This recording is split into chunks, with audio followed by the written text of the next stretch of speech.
اللهم صل على محمد وعلى آل محمد كما صليت على إبراهيم وعلى آل إبراهيم إنك حميد مجيد. السلام علیکم ورحمۃ اللہ وبرکاتہ.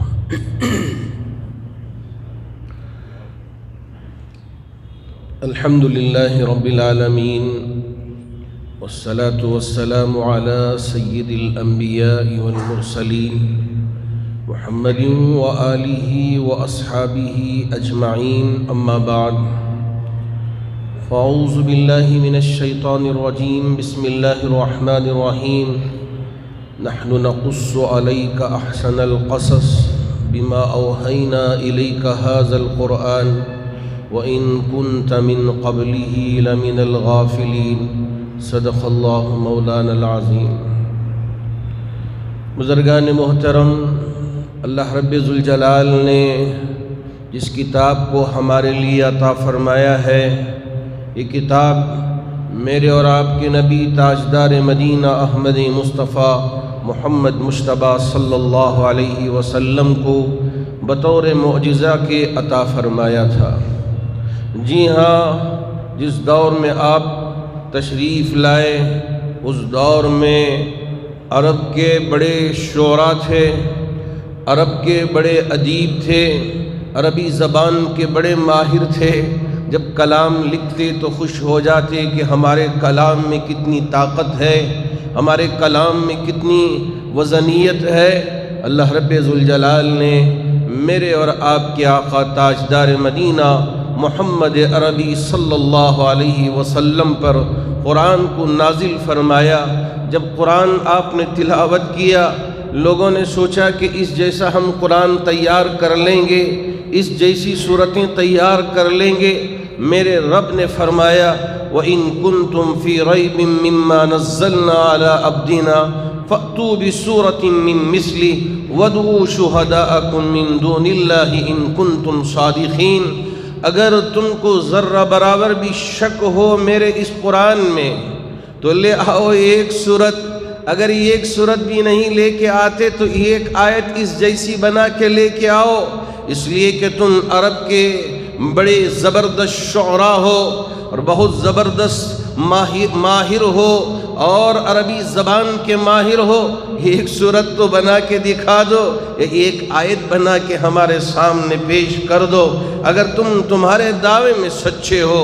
اللہ رب ذوالجلال نے فرمایا کہ یہ کلام کسی انسان کا کلام نہیں ہے، یہ میرے طرف سے بھیجا گیا، میرے طرف سے اتارا گیا کلام ہے.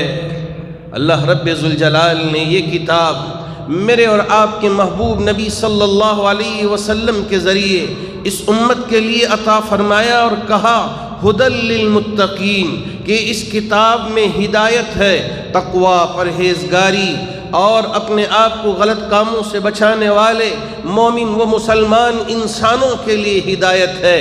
اس میں تلاش کرو، تمہارے لیے ساری چیزیں، تمہارے لیے سارے سوالات کے جوابات ملتے چلے جائیں گے، لیکن تم ہو کہ تلاش کرنے کے لیے تیار نہیں.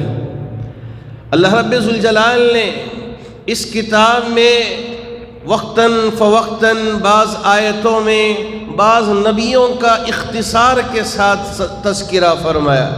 وہیں حضرت یوسف علیہ السلام کا بڑا تفصیلی قصہ ذکر فرمایا.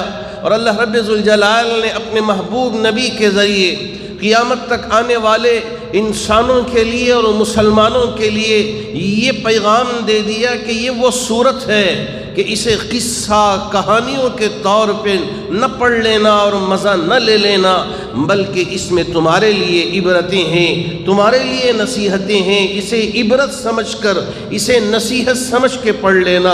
اللہ رب ذوالجلال تمہارے لیے راستے کھولتے چلے جائیں گے.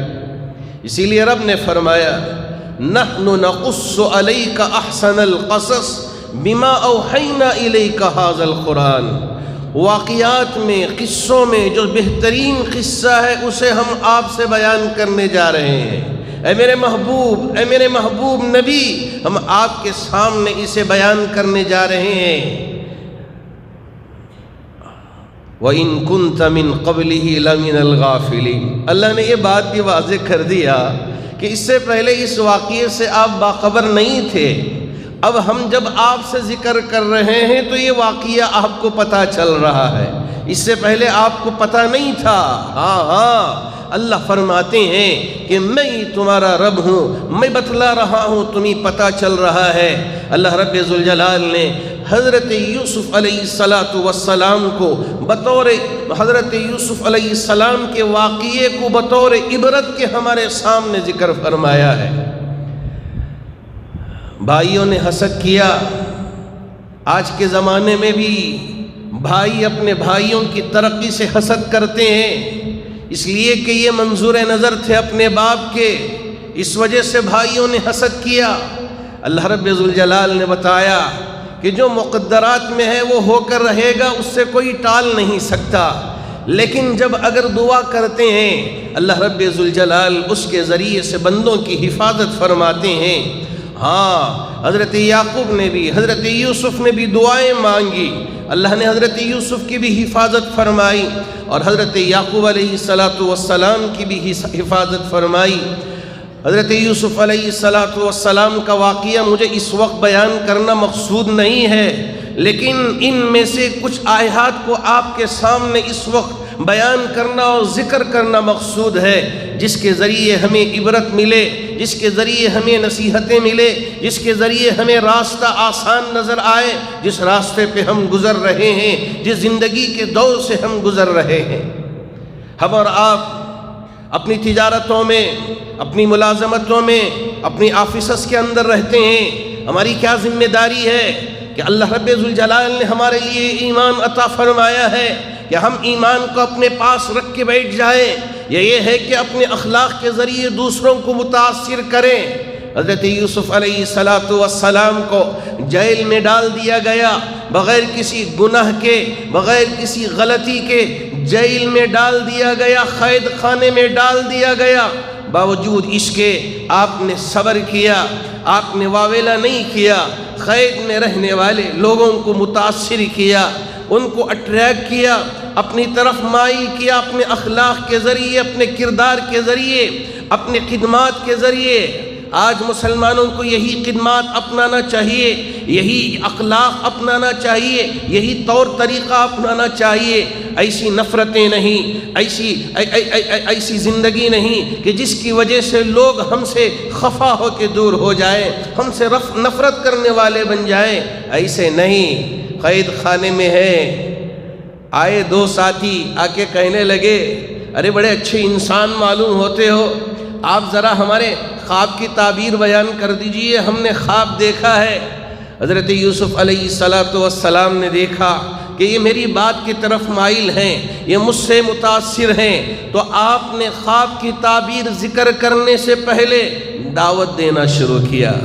کیا ذکر کیا؟ قرآن نے اسے بیان کیا، یا صاحب السجن ارباب متفرقون خیر ام اللہ الواحد القہار ما تعبدون من دونه الا اسماء سميتموها انتم وآباؤكم ما انزل الله بها من سلطان ان الحكم الا لله امر الا تعبدوا الا اياه ذلك الدين القيم ولكن اكثر الناس لا يعلمون۔ اللہ رب ذوالجلال نے حضرت یوسف علیہ السلام کے اس مکالمے کو ذکر کیا، ارے مسلمانوں تم بھی اسی طرح کی دعوت اوروں تک پہنچانا ہے، یہ نہیں کہ تم مومن ہو گئے، یہ نہیں کہ تم مسلمان ہو گئے، اگر تمہیں موقع ملتا ہے تو تمہیں بھی دعوت کے پہنچانے میں ذرا برابر بھی تعمل نہیں ہونا چاہیے، تمہیں ذرا برابر بھی شرمندگی نہیں ہونی چاہیے، موقع ملے ضرور بتائیں۔ حضرت یوسف علیہ السلام نے قید کے ساتھیوں کو دیکھا کہ مائل ہیں، کچھ پوچھنا چاہتے ہیں، کچھ سمجھنا چاہتے ہیں، تو کہا ہم آپ کی بات کا جواب دیں گے، لیکن اس سے پہلے ذرا یہ سمجھ لو، یہ معلوم کر لو۔ یا صاحب السجن، بڑے پیار سے ذکر کیا، اے میرے قید کے ساتھی ہو، یا صاحب السجن ارباب متفرقون خیر ام اللہ الواحد القہار، مختلف معبودیں ہوں تو یہ بہتر ہے، ایک زبردست قوت رکھنے والا، زبردست طاقت رکھنے والا، یہ ایک وحدہ لا شریک لم یزل ولا یزال حی قیوم، وہ عبادت کے قابل ہے۔ ارباب متفرقون خیر ام اللہ الواحد القہار۔ پھر اس کے بعد ذکر کیا ما تعبدون من دونی الا اسماء سمیتموها انتم و آباؤکم۔ ارے آپ کے آبا و اجداد جن چیزوں کو اپنا معبود سمجھ کے کچھ نام دے دیا، ان کی تم عبادت کرتے ہو، یہ سوائے کچھ چیزوں کے کچھ اور حقیقت نہیں ہے ان کی۔ یاد رکھو ہمارا اللہ تعبدو الا ایا، ہمارا رب ہمیں حکم دیتا ہے کہ ہم اسی کی عبادت کریں، اور تمہیں پتہ ہونا چاہیے کہ ان الحکم الا للہ، اللہ ہی کا حکم چلے گا، اللہ کے علاوہ کسی اور کا حکم نہیں چلے گا۔ لیکن کیا کریں، اکثر لوگ اس سے باخبر نہیں ہیں، اسے جانتے نہیں، ان کے علم میں نہیں ہے، بس ضد کی وجہ سے کہ ان کے آبا و اجداد اسی طرح کرتے آ رہے ہیں، یہ کوئی غور و فکر نہیں کرتے، یہ کوئی سوچتے نہیں۔ تمہیں معلوم ہونا چاہیے کہ ہمارا رب وہ ہے جو آسمانوں و زمینوں کا مالک ہے، ہمارا رب وہ ہے جس کی بادشاہت ہر ہواؤں پہ چلتی ہے، ہمارا رب وہ ہے جو انسانوں کو پیدا کرتا ہے، ہمارا رب وہ ہے حیوانات، نباتات، جمادات سب کا مالک وہی ہے، سب پر اسی کا حکم چلتا ہے۔ ان الحکم الا للہ۔ حضرت یوسف علیہ السلام نے اپنی بات پہنچا دیا، اصرار نہیں کیا کہ ابھی مسلمان بنا دیں، ابھی مومن بنا دیں، ابھی توحید والا بنا دیں۔ اللہ نے ہماری ذمہ داری اتنی دی ہے کہ ہم اپنے اخلاق کے ذریعے، اپنے کردار کے ذریعے، اپنی بات چیت کے ذریعے، اپنے معاملات کے ذریعے لوگوں کو دین کی دعوت دیں کہ دیکھیں، ہم سے متاثر ہوں اور ہماری طرف متوجہ ہوں۔ یہ ہے اصل دعوت، یہ نہیں کہ ہم زبردستی کسی کو کلمہ پڑھائیں۔ میرے نبی نے اس طرح کی تعلیم نہیں دی ہے، میرے رب نے کسی نبی کے ذریعے یہ حکم نہیں دیا ہے کہ یہ تلواروں کے زور پہ یا زبردستی یعنی ظلماً کسی کو اسلام کے دائرے میں لے کے آئیں، وحدانیت کا کلمہ پڑھوائیں۔ اللہ رب ذوالجلال نے اس طرح کا کبھی کسی نبی کے ذریعے حکم نہیں دیا۔ حضرت یوسف علیہ السلام نے پیغام پہنچا دیا، جی ہاں انہوں نے سن لیا، لیکن کچھ ریاکٹ نہیں کیا۔ جس مقصد کے لیے آئے تھے، خواب کی تعبیر سننا چاہتے تھے، حضرت یوسف علیہ السلام نے ان کو خواب کی تعبیر بیان کر دیا۔ ایک وہ ہے کہ جس کو سولی پہ لٹکا دیا جائے گا، ایک وہ ہے کہ پھر جس مقصد پہ، جس خدمت میں مامور تھا اسی خدمت پہ مامور ہو جائے گا۔ اس کا جو الزام ہے وہ اس سے وہ بری ہو جائے گا۔ حضرت یوسف علیہ السلام نے خواب کی تعبیر دی، ڈر گئے، کہنے لگے نہیں ہم نے خواب نہیں دیکھا، بس ایسے ہی اپنی باتوں کو آپ کے سامنے ذکر کر دیا تھا۔ حضرت یوسف علیہ السلام نے فرمایا خواب دیکھا نہیں دیکھا اس سے مجھے کچھ لینا دینا نہیں ہے، لیکن تم نے جو سوال کیا تھا، میں نے جو جواب دیا، اللہ نے اسے پورا کر دیا، اللہ نے اسے پورا کر دیا۔ جی ہاں، چند دنوں میں ہی نتیجہ سامنے آ گیا کہ جس کی بابت یہ ذکر کیا تھا کہ سولی پہ لٹکا دیا جائے گا، قوم نے دیکھا، قرآن نے بھی ذکر کیا کہ اسے سولی پہ لٹکا دیا گیا، اور جس کی برات کا ذکر کیا پھر یہ خدمت میں مامور ہو گیا۔ اب یہاں چند دن گزرے، حضرت یوسف علیہ السلام نے ذکر کیا تھا، اگر یاد آئے تو میرا بھی ذکر کر دیں کہ میں نے کچھ گناہ نہیں کیا ہے، میں کچھ غلطی نہیں کیا ہے، باوجود اس کے جیل میں ہوں، قید خانے میں بند ہوں، بادشاہ سے ذکر کر دینا۔ لیکن اللہ کی مصلحتیں الگ، اللہ کی حکمتیں الگ۔ کچھ اور سال رہنے کے بعد بادشاہ ایک دن خواب دیکھتا ہے اور اس خواب کو ذکر کرتا ہے، جو پاورفل نجومی ہیں، اور خواب کی تعبیر بیان کرتے ہیں دربار میں ان کے سامنے۔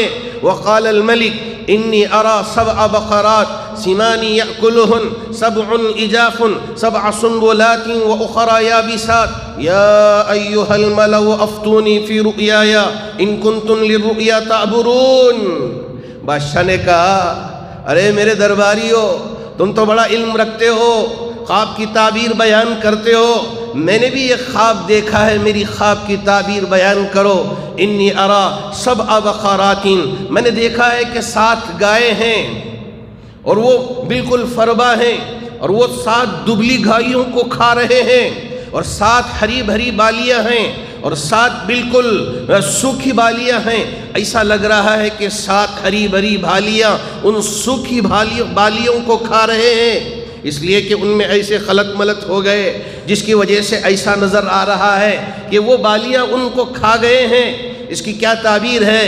ان کنتم للرؤیا تعبرون، اگر تم خواب کی صحیح تعبیر بیان کر سکتے ہو تو بیان کرو۔ اب یہ نجومی دربار میں بیٹھے ہیں، وہ کہنے لگے قالوا اضغاث احلام وما نحن بتأویل الاحلام بعالمین۔ ارے بادشاہ، یہ جو خواب آپ نے دیکھا ہے یہ ذہن کا فطور ہے، یہ آپ نے کچھ ایسے ہی چیزوں کو دیکھ لیا، اس کی کوئی تعبیر نہیں ہوتی، اس لیے کہ شیطان کی طرف سے دکھائے گئے کچھ چیزیں ہیں، ان کی کوئی تعبیر نہیں ہے۔ بادشاہ کو مسلسل خواب آ رہا ہے اور یہ پریشان ہے۔ تو اس وقت وقال الذی نجا منہما وادکر بعد امۃ انا انبئکم بتأویلہ فارسلون۔ اب وہ شخص جس کے سلسلے میں حضرت یوسف نے یہ تعبیر بیان کی تھی کہ جس خدمت پہ پہلے تم مامور تھے اسی خدمت پہ بھی دوبارہ مامور ہو جاؤ گے، اب اسی خدمت میں مامور تھا، اب بڑی مدت کے بعد یاد آیا، ارے جیل خانے میں جو صاحب ہیں انہوں نے جو تعبیر بیان کی تھی وہ سچی ہوئی، اب ان کو اس خواب کی تعبیر کا علم ہوگا، اس لیے کہ یہاں دربار میں رہنے والے کوئی خواب کی تعبیر بیان نہیں کر رہے ہیں۔ حضرت یوسف علیہ السلام کی خدمت میں پہنچ گئے۔ اب یہ ساتھی یوسف ایھا الصدیق افتینا فی 7 بقرات سمان یأکلہن 7 عجاف و7 سنبلات خضر واخری یابسات لعلی ارجع الی الناس لعلہم یعلمون۔ یہ پورا خواب ذکر کیا۔ بادشاہ نے خواب دیکھا ہے کہ 7 فربا گائے 7 بالکل دبلی پتلی گائیوں کو کھا رہے ہیں، اور 7 ہری بھری بالیاں اور 7 سوکھی بالیوں کو وہ نگل رہے ہیں۔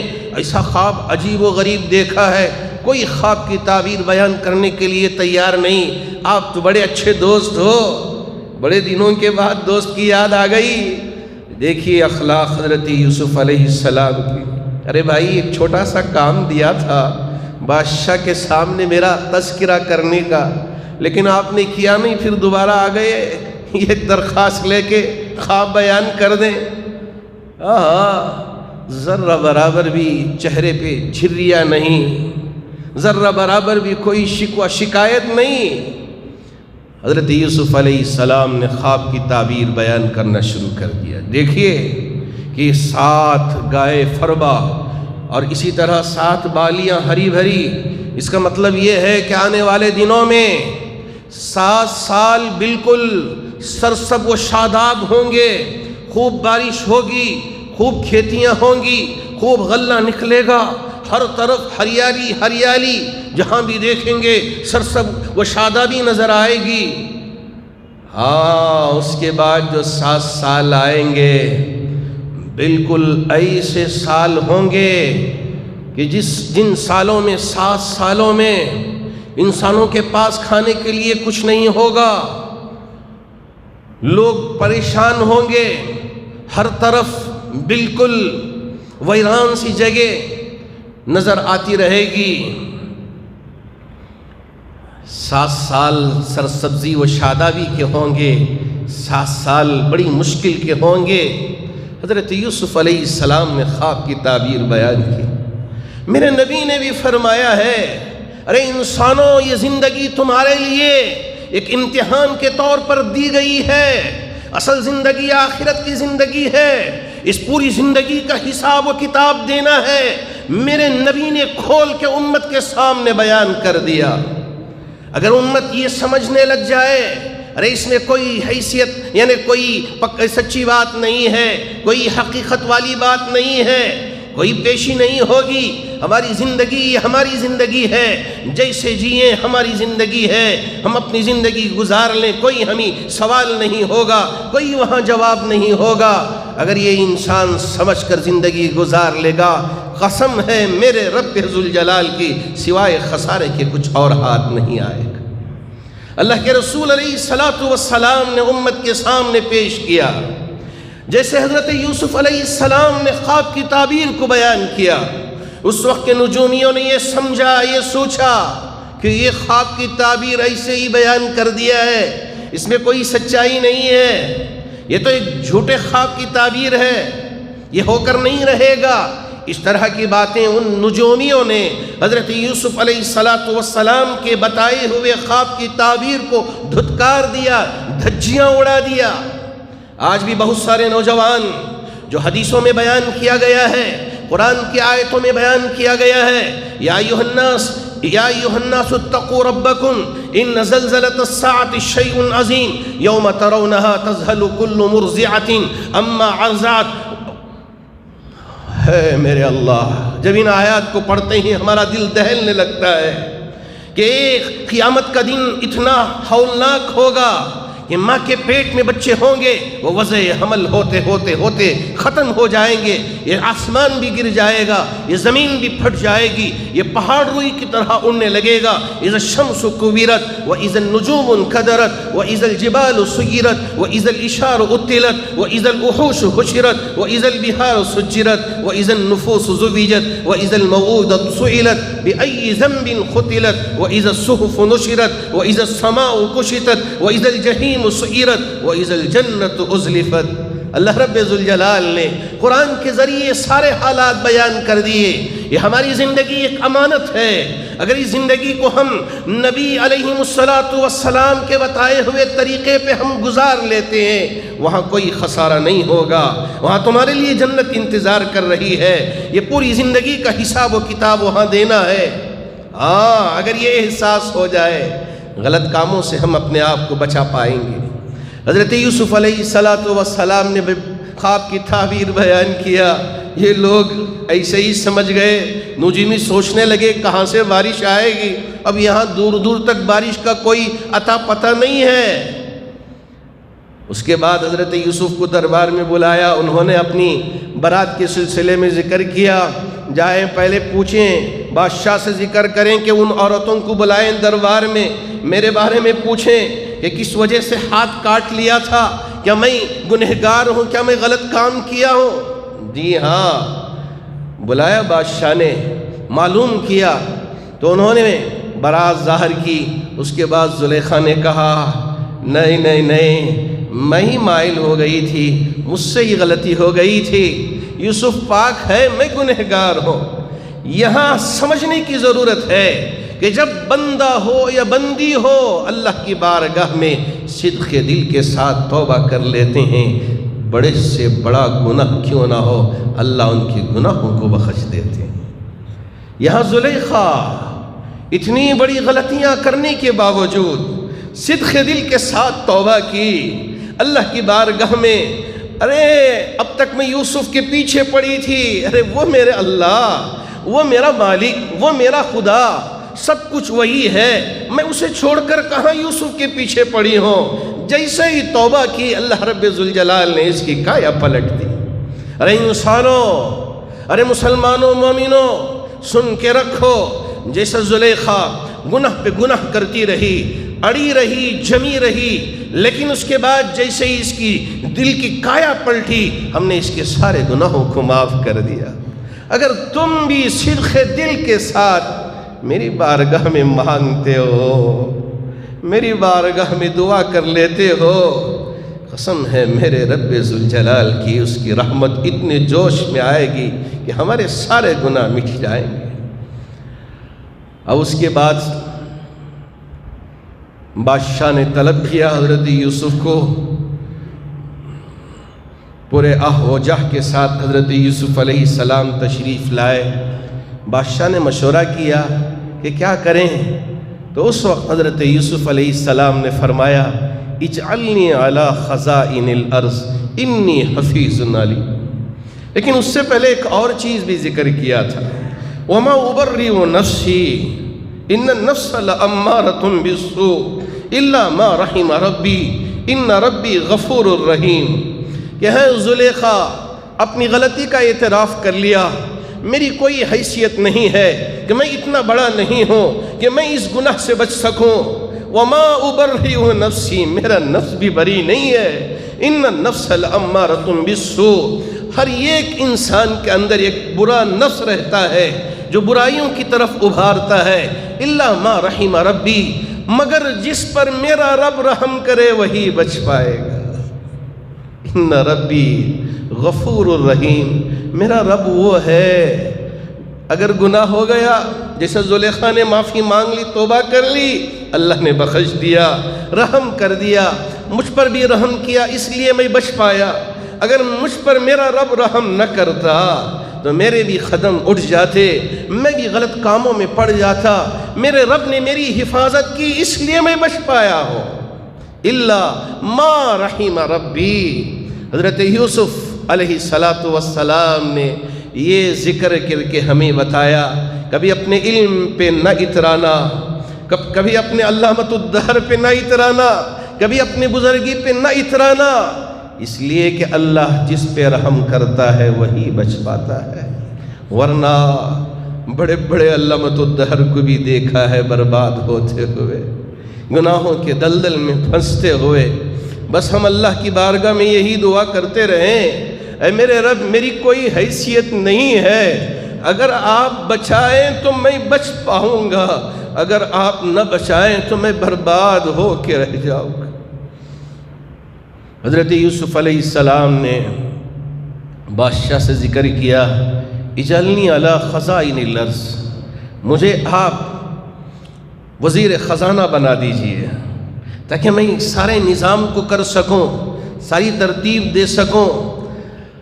دیکھنے والوں نے دیکھا جو اب تک یہ کہتے آ رہے تھے، کوئی بارش نہیں ہوگی، ہم آرام سے رہیں گے، ہمارے پاس تو یہ دریا ہے، یہ کبھی سوکھے گا نہیں، ہے میرے رب نے بتا دیا کہ خوب بارش بھی ہوئی 7 سال، اور خوب سرسبز و شادابی نظر آئی۔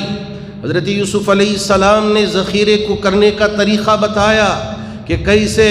اب یہ لوگ سوچنے لگے کہ یہ بالیوں میں اور پورے اس کے ساتھ الگ نہ کیا جائے، گیہوں کو، جو کو، جو بھی ہے۔ اب یہ لوگ سوچنے لگے ارے بھائی اس کے غلاف کے ساتھ رکھنے میں کیا فائدہ ہے، اور یہ پورا بھونسا اور یہ ساری چیزیں، یہ کچرا اتنا زیادہ جمع ہو جائے گا تو بہت زیادہ جمع نہیں کر پائیں گے۔ ان لوگوں کو کیا پتہ ہے اسی طرح سے رکھتے ہیں تو یہ کئی سالوں تک باقی رہے گا، اس میں بوجھ نہیں آئے گا، یہ خراب نہیں ہوگا۔ اور انہوں نے یہ سوچا کہ یہ یوسف علیہ السلام کی ذہنیت کی بات ہے کہ ان کو سمجھ میں نہیں آ رہا ہے، اس لیے سارے کام کر رہے ہیں، لیکن وہ نبوت کی آنکھ سے دیکھ رہے تھے۔ اللہ رب ذوالجلال نے جو علم دیا تھا اس علم سے دیکھ رہے تھے، یہ نجومیت کے علم سے دیکھ رہے تھے۔ اللہ نے بتا دیا جو نبوت کا علم ہوتا ہے وہ بڑا علم ہے، یہ جو علم ہے نجومیت کا، اس کی کوئی حیثیت نہیں ہے، اللہ نے ثابت کر کے دکھا دیا۔ آج بھی بہت سارے اس طرح کے لوگ ہمیں ملیں گے، ہاتھ کی لکیریں دیکھ کے ہمیں بتائیں گے، ہمارے چہرے کو دیکھ کے ہمیں بتائیں گے، لیکن یاد رکھیں اللہ سے اپنی نسبت کو مضبوط سے مضبوط کر لیں۔ کوئی اس طرح کی چیزوں سے گھبرانے کی ضرورت نہیں ہے۔ جب انسان اپنے ایمان کو مضبوط کر لیتا ہے کوئی بھی آپ کو ڈرا نہیں سکے گا، کوئی بھی آپ کو پریشان کر نہیں سکے گا۔ دنیا نے دیکھ لیا، اللہ رب ذوالجلال نے قرآن میں ذکر فرمایا کہ حضرت یوسف علیہ السلام نے بالیوں کے ساتھ جو غلے کو محفوظ فرمایا تھا وہ محفوظ ہو گیا، اور ان نجومیوں نے الگ کر کے غلے کو محفوظ کیا تھا، پورا برباد ہو گیا، لے جا کے انہوں نے سمندر میں پھینک دیا۔ پھر آ گئے مانگنے کے لیے کہ ہمارے پاس بھی غلہ ختم ہو گیا ہے، ہمیں بھی ذرا غلہ دے دیجیے۔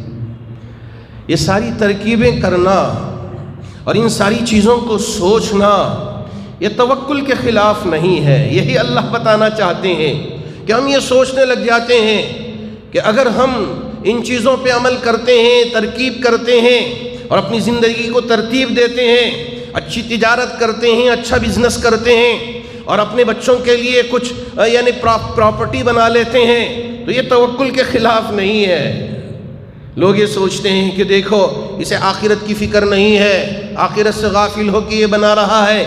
حلال طریقے سے صحیح راستے پہ چل کے اگر ہم پراپرٹیز بناتے ہیں، صحیح راستے پہ چل کے ہم کاریں رکھتے ہیں، اچھا لباس پہنتے ہیں، یہ کوئی غلط بات نہیں ہے، لیکن اگر حرام کی کمائی سے ان ساری چیزوں کو ہم نے کر لیا، یہ ساری چیزیں برباد ہو کے رہ جائیں گی اور ہم بھی برباد ہو کے رہ جائیں گے۔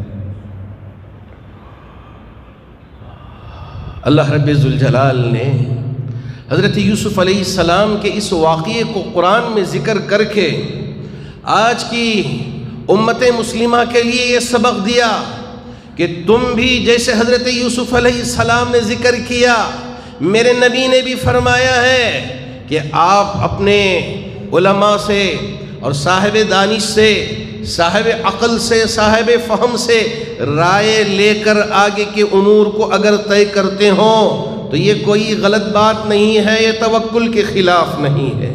بہت ساری چیزیں، بہت ساری آزمائشیں اس وقت ہم پہ ہیں، ان آزمائشوں کو کس طرح سے ہینڈل کرنا ہے، ارے قرآن ہمارے پاس موجود ہے، اس میں ان سوالات کا جواب تلاش کریں، آپ کو مل جائے گا۔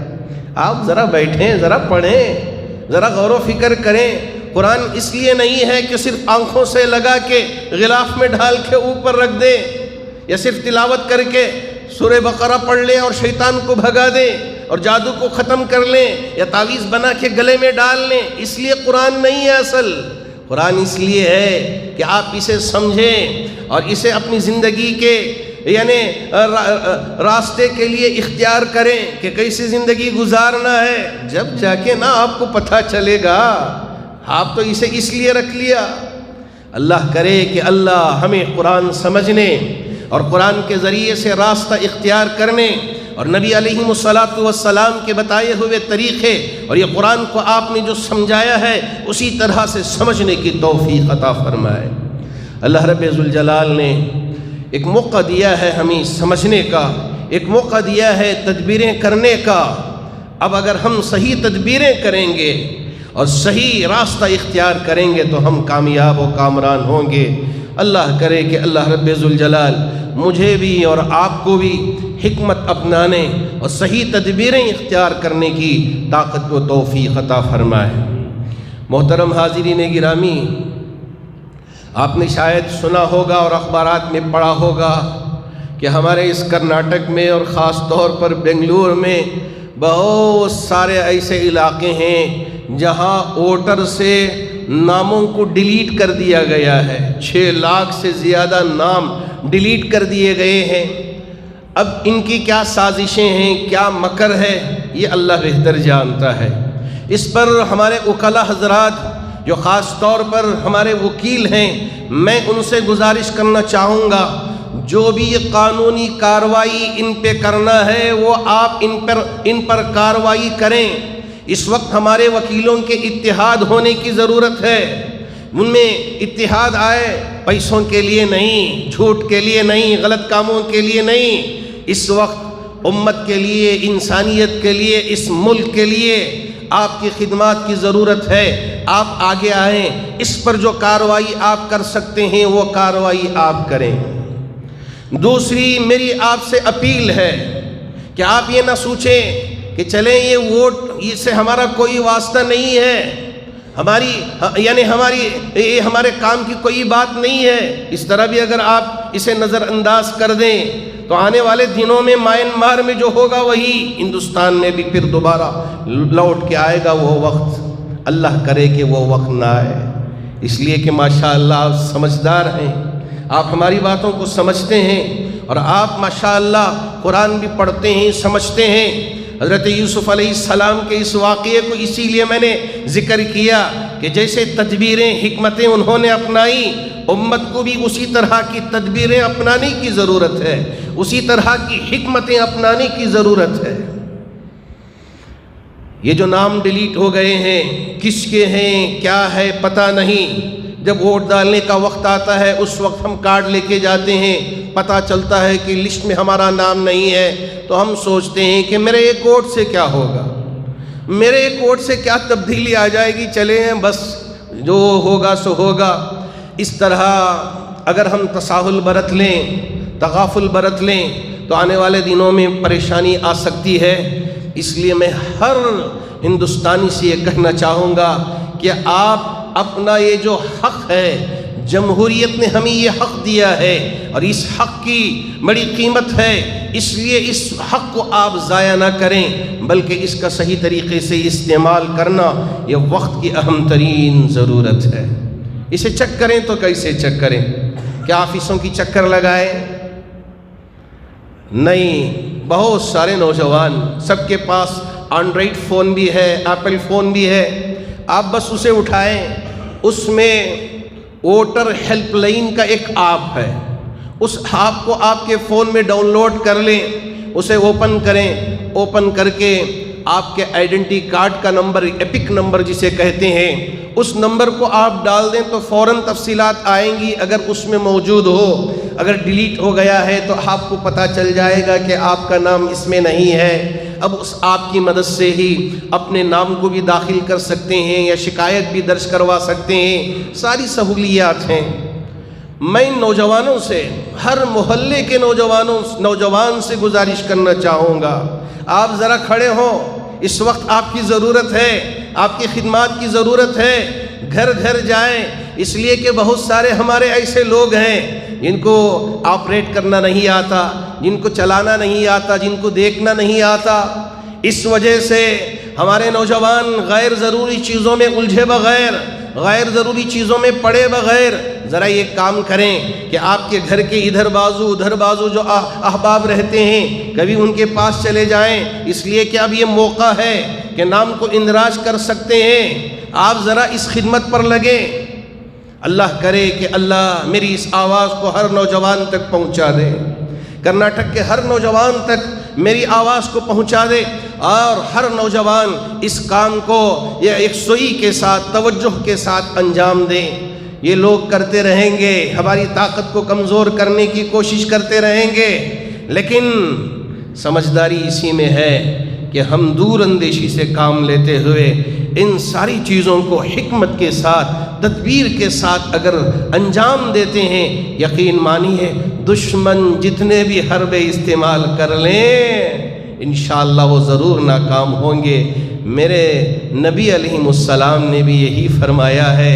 جب ایک صحابی اونٹ لے کے آئے تھے سفر کر کے، آپ علیہ السلام نے پوچھا، ارے بھائی اونٹ کہاں ہے؟ صحابی نے فرمایا، یا رسول اللہ چھوڑ کے آیا ہوں۔ کہا کیسے؟ اللہ کے بھروسے پہ چھوڑ کے آیا ہوں، انشاءاللہ اللہ حفاظت کر لے گا۔ ارے بھائی یہ توکل نہیں ہے۔ آپ علیہ السلام نے فرمایا کہ اونٹ کو پہلے رسی سے کہیں باندھ کے آؤ، پھر اللہ کی ذات پہ بھروسہ رکھنا، یہ ہے توکل۔ اللہ کرے کہ اللہ رب ذوالجلال میرے اس اشارے کو آپ میں سے ہر ایک سمجھیں اور اس پر عمل کرنے والے بنے، اللہ اس کی توفیق عطا فرمائے۔ یہ جو مکر ہے، یہ جو آزمائشیں ہیں، یہ جو شرارتیں ہیں، ان ساری شرارتوں سے اللہ ہر ایک مسلمان کی حفاظت فرمائے۔ حاضرین با تمکین،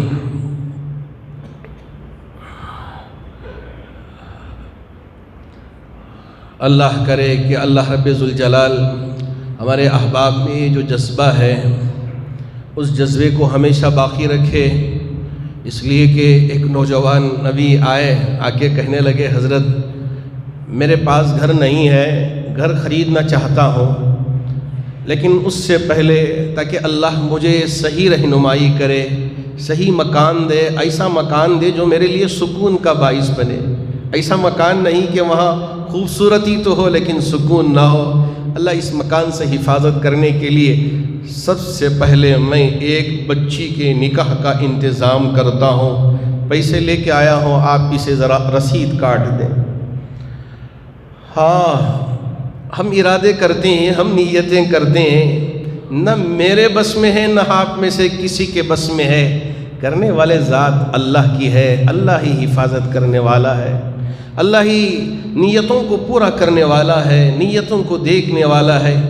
میری آپ سے گزارش اتنی ہے کہ ہمارے اس بھائی کے حق میں دعا کر دیں کہ اللہ اسے اچھا مکان دے دے، سکون کا مکان دے دے۔ اسی طرح جو احباب بھی ارادے کرتے ہیں، نیتیں کرتے ہیں یا اس سے پہلے کیے ہیں، اللہ سب کے ارادوں کو قبول فرمائے، سب کے نیتوں کو قبول فرمائے۔ اور ماشاءاللہ بن مٹھیاں ہماری ان چادروں میں ڈال کے جاتے ہیں، اللہ سب کے دینے کو قبول فرما کر ہمارے بیماروں کو شفا عطا فرمائے، جو پریشان حال ہیں ان کی پریشانیوں کو دور فرمائے، جو قرض میں مبتلا ہیں ان کے قرض کی ادائیگی کی شکلیں اور صورتیں پیدا فرمائے، جو مرحومین دنیا سے رخصت ہو چکے ہیں تمام مرحومین کی بھرپور مغفرت فرمائے۔ آمین وآخر دعوانا ان الحمد للہ رب العالمین۔